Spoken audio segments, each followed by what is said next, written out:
Welcome to another episode of The Travelling Trooper, and welcome to Eulo.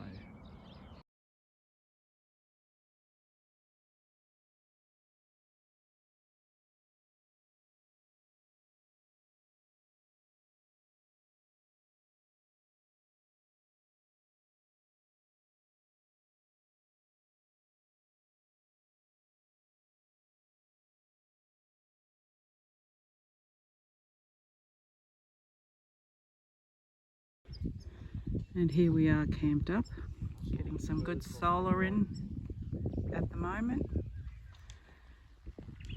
People camped over there, the river's just behind the trees there. A few more campers jotted around the place. Plenty of room. They do have a walking trail, but the grass is quite long and I don't like snakes and I'm not going to venture in there. You can have campfires here. The bin is across the road. Fishing. You have excellent Wi-Fi on Telstra, that is. We have satellite television. I'm not sure about TV reception. You can have dogs here. You must be self-contained. Well, I'm off to go and have a mud bath. We are on the other side of the Paroo River from the camping area. And the camping area is just all through there. Very pretty and peaceful once again.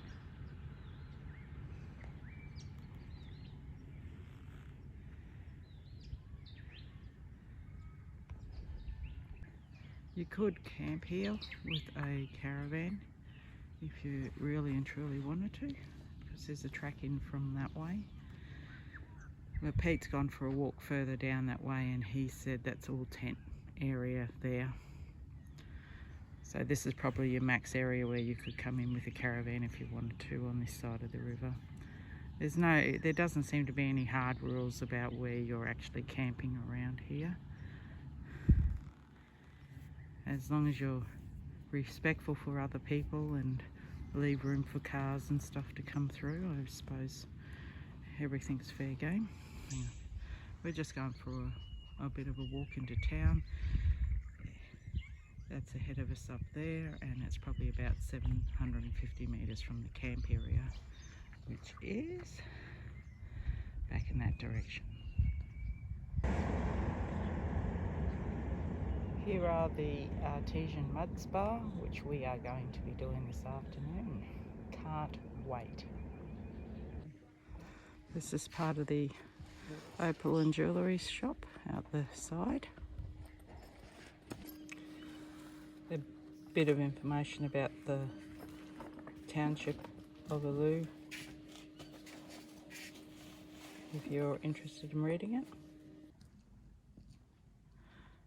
They used to have a general store up until June 30 last year, but it closed after that. Lest we forget, dedicated to all who served and to the memory of those who died, so that they may live in peace. Fossils of the Diprotodon were found in this area here. They are part of the wombat and koala family.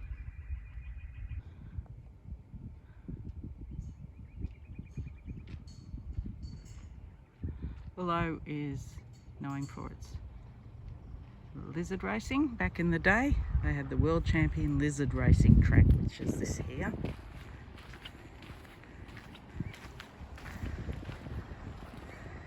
Lizard racing started when the car started overtaking the amount of horses that were here. It used to be horse racing, obviously, and they started lizard racing.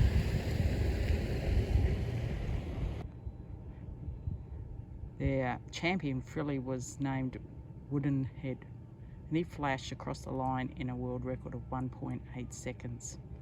Woodenhead was, however, later beaten by a Sydney cockroach flown in specially for the occasion by members of the Sydney Cockroach Club. Unfortunately, at the end of the special match, race disaster struck. The cockroach members were all excitedly jumping around when one of them landed on the champion insect. A memorial service was held at the pub and a plaque later installed there. And this is what is left of the remaining police barracks that they used to have. Provided for your convenience is some nice, clean, tidy toilets, and also they have the dumping station here, and it looks like you can fill up with water, but it doesn't say whether it is potable or not. An example of the community spirit in this small little town was last year they were able to send all the school children and the teachers to Uluru for $100 each. All the rest was saved up via collecting the cans and bottles to send them along. So that was a total of 3 teachers and 5 children. Lovely story. Eulo has fuel, and it looks like it is a tap or scan, a little bit different to the IOR type of payments. So we're in the artesian mud spa. This is our clay and mud that we're jumping in, and we have a few snacks and beers, and then there's some more clay that we throw on us in the shower.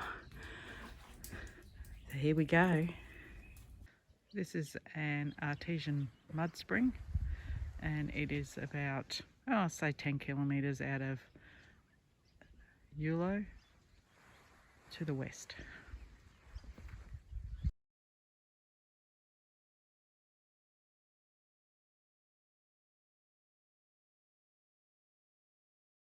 So next we moved on to Yowa. However, we weren't there for very long because our fridge decided not to work, so we had to pack up fairly quickly and we moved on to Thargomindah. We went to the auto electrician there and he had a look at it, but he wasn't 100% sure what was wrong with it. However, he ordered a PCB board from Dometic, and we were hoping that that would turn up on the Sunday to be fixed on the Monday. So we stayed there for about 4 days waiting for this piece to come. So while we were waiting, we stayed at the Blue Riverside Free Campground. This was a really big area and it was quite a few acres. You could camp on the northern side of the road, or you could camp on the southern side of the road, which was a little bit smaller on that side. You can have tents, RVs, motorhomes, camper trailers, caravans, big rigs. You can have generators there as well, and they have bins placed around the place with a few solar lights that are there as well. You can also have fire pits as well, which is great, and Telstra reception was terrific. It was dirt everywhere, so I really wouldn't want to be there in the wet. It would get quite boggy, I would believe. In town they had a really good information centre and the girls were really helpful in there. Unfortunately, the IGA had burnt down, but the shop had relocated itself into the BP station at the roadhouse there, and you could buy a variety of groceries from there and fresh fruit and veggies, and they also had frozen meat as well. As I said, they had a BP, plus they also have an IOR, which is where we were fueling up all the time. And the dump point station is also just on the outside of town there. We kept ourselves occupied while we were waiting for the piece to come in for the fridge. We went down to Pelican Point and walked along the Quirky Creek there, which was really nice. There was an old jail to visit, the hydro power plant, and also there was the old jail as well. and a few other things that you could do while you were there. They had the Cobb and Co crossing as well.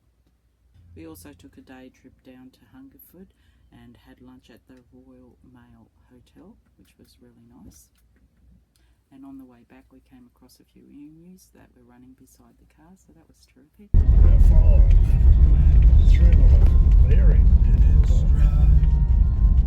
How can you get mad at Oh, how healthy are they looking? So the forward chicks. They're running with us, look.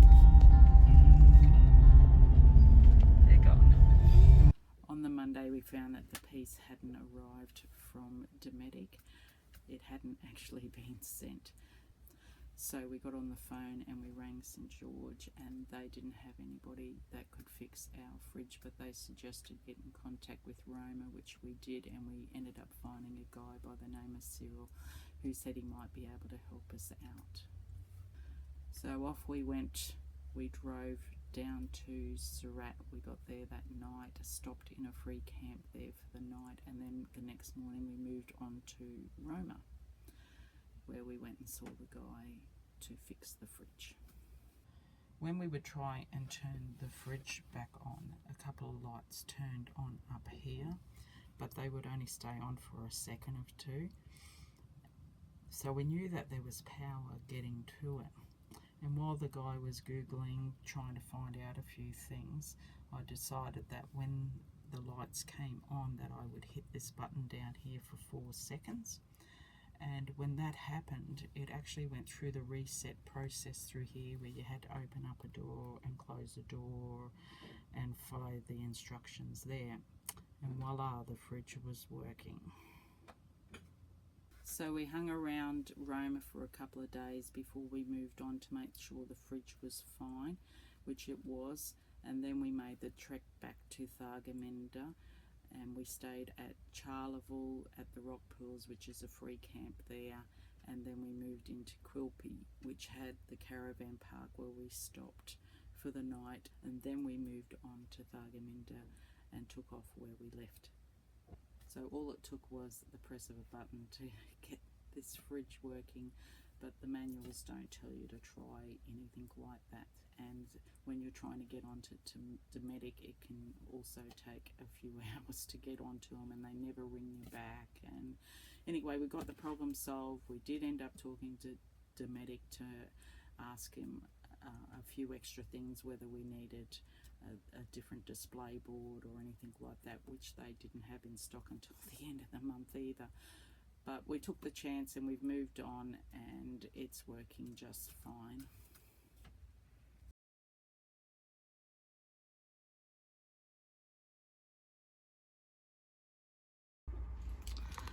So on this leg of our journey, we went from Cunnamulla, we travelled 67 kilometres to Eulo. Then we travelled another 91 kilometres to Yowa, and from Yowa to Thargomindah was another 162 kilometres. Now all of this was sealed road.